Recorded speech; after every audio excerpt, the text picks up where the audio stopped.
Night. This is the EBN Prime Edition coming to live from Nairobi. Let's begin with our top story this evening. Junior secondary school teachers and corporate leaders in Kayesi County have threatened to down tools starting January, demanding permanent and pensionable terms of employment. The agitated teachers also warn that they may disrupt the smooth transfer of grade 9 pupils, holding the government responsible for their current woes. Additionally, they have called on Treasury Cabinet Secretary John Mbadi to clarify the disbursement of funds to the Ministry of Education.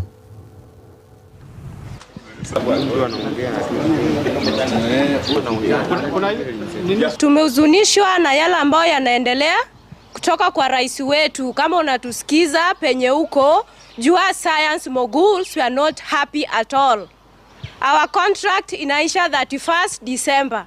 So coming date 5th January, if there is no confirmation, no class. The president said that we want to be as the great nations of Singapore. It's only in Kenya whereby we expecting the great futures with only $17 to be given to teachers. They were brought to fill the gap because the STEM teachers for sciences were not employed in junior school. This is a group that if they not attend to their learners in class, there will be no learning in those institutions. Tumewaambia kwamba hakuna kurudi shuleni hadi serikali imewaconfirm. Si vizuri tume ya kuajiri walimu iajiri walimu wa sayansi kama watu wa vibarua. The Independent Electoral and Boundaries Commission, that is IEBC, has fined Kasipul by-election candidates Philip Aroko and Boyd were a 1 million shilling each following violent clashes that led to the death of 2 people. The commission has warned that any further incidents of violence linked to their campaigns will result in the immediate disqualification from the race. On November 6th, at least 2 people were killed during confrontation between supporters of the 2 candidates at a political rally in the Opondo area, Central Kasipul ward in Homa Bay County. The IEBC ruling comes just 1 week before voters in Kasipul head to the polls to elect their next member of parliament. Is that okay? Mr. Philip Aroko, for the violation, is hereby condemned to pay a fine of Kenya shillings 1 million to the Independent Electoral and Boundaries Commission within 48 hours of these orders. D, that Mr. Boyd Were Ngondo is condemned similarly for the violation to pay a fine of Kenya shillings 1 million to the Independent Electoral and Boundaries Commission within 48 hours of these orders. E, a most stern warning be and is hereby issued to both candidates that should any violation of the Electoral Code be repeated by any of them, this committee will consider all penalties under the law, including, with emphasis, their disqualification. I just want to state here that myself have been a peaceful man since I started this campaign in 2023. So I still keep it peaceful. I've signed this document bearing in mind that if I do anything that is opposite, the circumstances that will follow may not be favoring. I want to urge my supporters, I want to urge all candidates in the Kasipul by-elections, all residents of Kasipul, let's maintain peace. Let's embrace each other. It's only 1 week to the by-elections, so let's campaign peacefully, let's maintain peace. At the end of the day, we'll only have 1 member of parliament, and at the end of the day, the people of Kasipul will choose their member of parliament. The ODM party has launched its final leg of its campaigns in Kasipul constituency ahead of the next week by-election. Speaking at a rally in Kacheng village, ODM National Chairperson Gladys Wanga called for peace, condemning recent clashes in the area and urging security agencies to heighten patrols. ODM candidate Boyd Were also pledged to run a peaceful campaign. The leaders urged supporters to refrain from any acts that could disrupt the polls. Never again will our young people lose their lives because of politics. Haitafanyika tena kwa hii Kasipul ama hii Homa Bay ama region yetu yote. Na sisi kama wanachungwa tumekubaliana ya kwamba kampeni zetu kama vile unaona leo tutafanya kwa amani, kila mtu arudi nyumbani kwa amani, na sisi hatuzungumzii mtu mwingine yoyote. I want to urge the people of Kasipul and all candidates in the Kasipul by-election, let's embrace each other. Let's campaign peacefully. At the end of the day, we only need one member of parliament. We as the ODM, we want to hold peaceful meetings and we'll maintain that up to 27th of November. Turning to the opposition side is that a fierce political showdown between former Deputy President Rigathi Gachagua and his successor, Deputy President Professor Kithure Kindiki, continues to unfold in Mbeere North constituency as campaigns for the upcoming by-election gain momentum. Both political heavyweights have been conducting grassroots campaigns, deploying the door-to-door strategy and engaging with locals in eateries and community spaces, each working to drum up support for their preferred candidates. These developments come just 1 week before the by-election scheduled for 27 November. Campaigns are also ongoing in other parts of the country, including Malava, Kakamega, Magarini, Nandi, and Kasipul.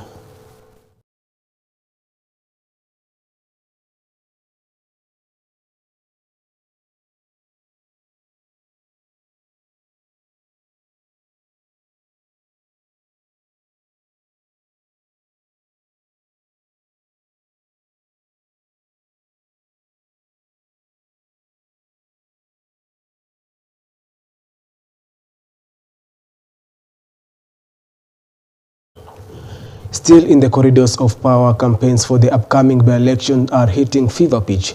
The united opposition leaders were in Magarini rallying support for their DCP candidate Stanley Karisa Kenga. During the rally, they launched a scorching attack on cabinet secretaries and government leaders, accusing them of jeopardizing political fairness by participating in by-election campaigns. Led by Kalonzo Musyoka, the coalition warned that government officials must not use their positions to influence voters, emphasizing that by-elections must be conducted transparently and in accordance with the law. The opposition also called on IEBC and security agencies to ensure campaigns remain peaceful, free from intimidation and fair to all candidates.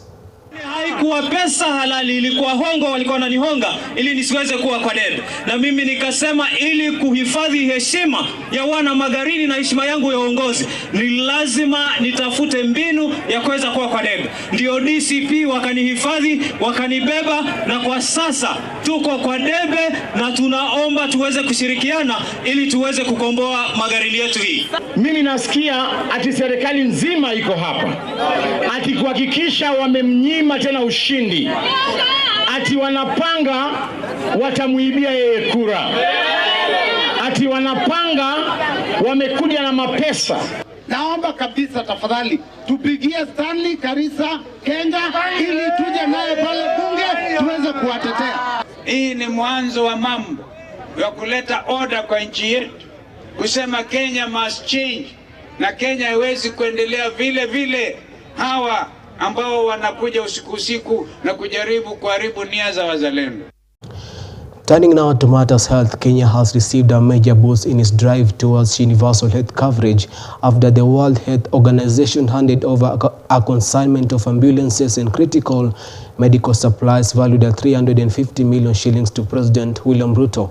The donation is expected to strengthen healthcare services across the country with a special focus on expectant mothers and infants. Speaking during the handover of the emergency medical equipment, President Ruto urged both public and private hospitals to provide accurate data on maternal and infant mortality, pointing out that deaths during childbirths are still being reported in several counties. Meanwhile, the President held the partnership between Kenya and World Health Organization, noting that it has played a key role in the steady development of the country's health sector. The maternal and child mortality is unacceptably high. We cannot be losing upwards of 300 in 100,000 while the benchmark is 70. I mean, it is completely unacceptable. And going forward, we have agreed with the DHA is going to provide data, and every facility in Kenya, public or private, every facility must provide data on mothers and children who die in their facilities. I know that there are facilities that continue to hide data on mothers who die or children who die in hospitals. We must get the data right, because we must get our act together and reduce the death of mothers and children, especially at birth. President Ruto insisted he wants to see the number of maternal deaths going down. And we support fully. For our media, pregnancy is not a disease. It's a physiological change of the body. So no one is supposed to die. Excellency, I want to commit to you, under your leadership, and with the UHC program that we are implementing as a country, I want to commit to you and me and my team and our Council of Governors that will do whatever it takes that no mother or child dies. Clinical officers in Nairobi, represented by the Kenya Union of Clinical Officers, KUSO, held a protest demanding payment of 16 months in unpaid salary arrears. The healthcare workers previously contracted under the now defunct Global Fund program presented a petition to the National Assembly today. National Assembly Health Committee Chairperson Dr. James Nikal received the petition and said the committee will seek clarity from the Ministry of Health on the way forward. The clinical officers also demonstrated against the government failure to honor promises to absorb them into permanent and pensionable positions, a commitment made after their contracts under the Global Fund expired last year. We have done more than 10 times and we are not getting any solution. So the only thing that we want from this government of ours, we only want two things, bare minimum. We are requesting that we get paid our 16 months salary with immediate effects, because it is long overdue. Secondly, we are requesting and we are demanding to be given permanent and pensionable employment, because we are Kenyans. When the Global Fund was coming in, they actually took care of the transition of these officers, and they made sure they had an agreement with the government through the Ministry of Treasury and the Ministry of Health that after the exit of Global Fund, the government was supposed to absorb these health workers. When they came in, TB was a major public health issue. This group of employees fought TB until now the numbers are down. Now that the numbers are down, the Ministry of Health have decided that they are useless. They are no longer useful. As a committee, we'll take up this matter. I'll actually ask the Speaker that this comes to our committee. Then we will look at it, and when it comes to the budget, I would actually want it to be done together with the UHC workers. The dispute over ODM's cooperation with the government in the broad-based arrangement continues to escalate after a Lagos Songa member of parliament, Samuel Atandi, urged party supporters to ignore those opposed to the move. Atandi, speaking during a funeral in Nyaluanga, took direct aim at some of ODM's veteran leaders, accusing them of being out of touch and standing in the way of the party's entry into national leadership. He maintained that ODM's cooperation with President William Ruto is in line with the late Raila Odinga's position, saying the veteran opposition leader had endorsed the broad-based government before his passing. His sentiments were echoed by Garsen Member of Parliament Ali Wario, who urged members to safeguard Raila's legacy, uphold unity and reject any form of internal sabotage. Selfish leaders who think that they can fill Baba's shoes. They think they can jump up and fill Baba's shoes and be able to take the party to presidential election. We are telling you no. Nobody in ODM can be able to fill the shoes that have been left by Baba Raila Odinga. We need time. They were with Jaramogi, they were with Raila.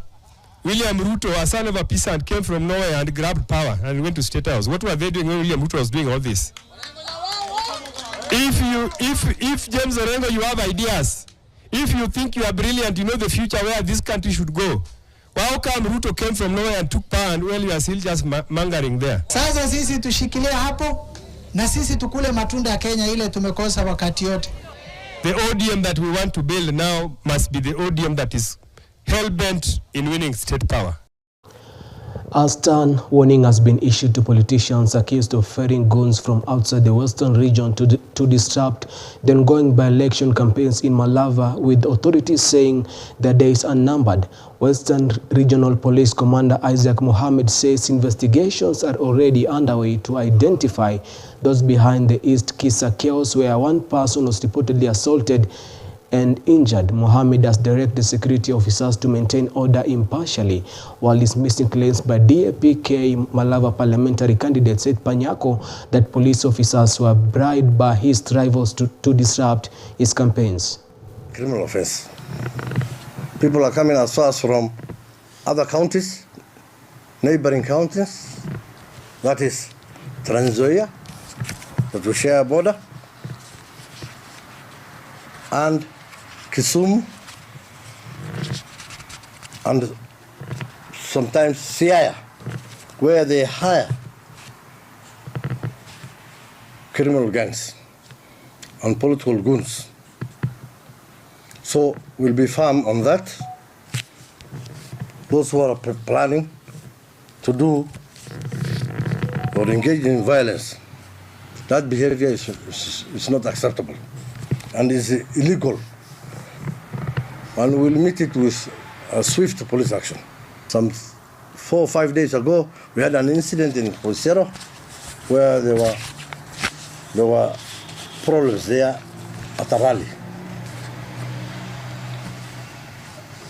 And where individuals were harmed, citizens were harmed in that rally. So a certain political group they have had their own goons, and they came with crude weapons. And you come with gangs from other counties to come and intimidate others. That will not be allowed. More than 500 border operators in Machakos County held day-long special prayers to raise awareness on road safety and to remember their colleagues who have lost their lives in a series of recent road accidents. Led by local pastors, the riders came together at a time when motorcycle-related accidents have been rising at alarming rates, claiming thousands of lives in recent years and leaving many others with life-altering injuries. Despite motorcycles being a major part of the country's microeconomy and a source of livelihood for thousands of unemployed youth, the two-wheelers have proved to be a double-edged sword. Authorities say up to 70% of road accidents are linked to border operators, even as nationwide crackdown on rogue riders continues to gain momentum. Wengine wanaenda kuweka mkutano parallel na huu, lakini anakuwa pale yenda huyu ni vice chairman kuja, kwa sababu bodaboda ni watu muhimu, wapigiwa makofi. And that's what happens to you at night. If you call me, you... So mawimbi ilimpiga, mvua ikanyesha. Bwana asifiwe. They carry part of us. They are part of our society and part of our family. And we have seen what has been going on in our society. And we felt it is important that we put a time of prayer for them. Baada ya kuona jumbe ambazo zilitembea katika mitandao na runinga zetu kwamba 70% za ajali hapa nchini Kenya zinachangiwa na wana bodaboda.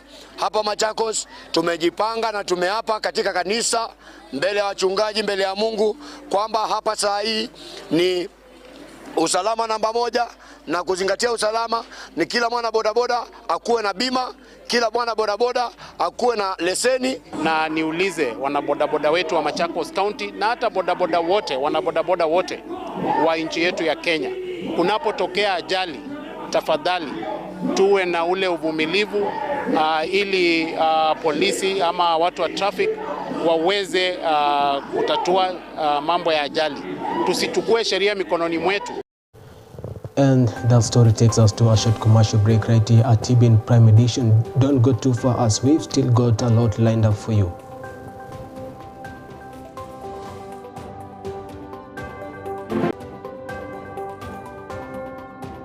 Moving on, Kenya's manufacturing sector is set for a major lift with 1,300 Kenyans expected to secure jobs following plans to establish a new motorcycle assembly plant in the country. The factory, which will have the capacity to produce up to 700 motorcycles every day, is expected to boost local manufacturing, reduce reliance on imports, and stimulate economic growth. The initiative will also benefit the boda sector with structured technical training and improved operational skills aimed at enhancing safety and professionalism among riders. Is one of the major area we have started to more than 23 years ago together with our partner, working here, investing here with our partners, and proposing to creating actually this taxi segment first, which is absolutely important in terms of quality and reliability, because you cannot fail if you need your mobility solution for your work every day. We were one of the pioneers in the border industry. Now we want to be pioneers in moving people to ride a motorbike, to get to work, to get to their friend's house, to get home, to be part of the personal segment. It'll cater to the new generation, I think. The new generation doesn't want to drive a car. They want to ride a nice bike, they want to experience a nice lifestyle, they want to experience something special. As the country edges closer to the 2027 general election, incidents of violence are on the rise in Bungoma County, with police officers now under pressure to step up security operations. Residents of Maeni Ward in Kimilili constituency are raising the alarm over insecurity, claiming armed gangs have been terrorizing the area. Aspiring political leaders say some victims have even been shot and are now urging security agencies to act swiftly to restore order and protect residents ahead of the 2027 contest. Maskari walikuja wakafanya uchunguzi yao, mpaka saa hii sijaona jambo lolote. Jana mwendo wa saa 10 jioni kuna huyu ndugu yangu anaitwa David Barasa ambaye alikuwa MCA Kimilili Ward. Alikuja mahali na akaanza vita. Wakati tulijaribu kujitetea, aliumiza ndugu yangu mmoja, kijana wangu anaitwa Tekno, mkono ikavunjika. Alafu si kwenda kuripoti, tuliandikisha. Baadaye OCS anakuja tu mwendo saa 1 ananichukua ati nimehitajika Bungoma. Sasa nataka kuuliza OCS wa Kimilili alikuwa ananipeleka wapi, na mbona maisha yangu imekuwa yenye hatari sana, na mbona nimekuwa na report cases zangu pale Kimilili Police Station na hakuna hatua yoyote imekuwa ikichukuliwa. Tunasikia tu ya kwamba tunahitajika sijui kwa county commissioner, sijui tunahitajika kwa county commandant, but hakuna letter yoyote, barua yoyote ambayo wakili amepewa ama ambayo si tumepewa ya kuonyesha tunahitajika. And that brings us to the end of tonight's EBN Prime Edition. On behalf of our sign language interpreter, the ever-vibrant Lauro Mondi, and the entire EBN news team led by my director, Mr. David, and on camera, Sister Rhoda, thank you for spending your evening with us. And before we leave, you remember this. When you finally arrive at a place of destiny, don't spoil your moment of greatness by getting stuck in the past. Your future deserves your full attention. Your purpose needs your focus, and the path ahead shines brighter when you walk it free of yesterday's weight. I'm George Kayesi, wishing you peace for tonight, clarity for tomorrow, and courage to step boldly into the destiny waiting for you. From all of us here at EBN, good night, and may God bless you.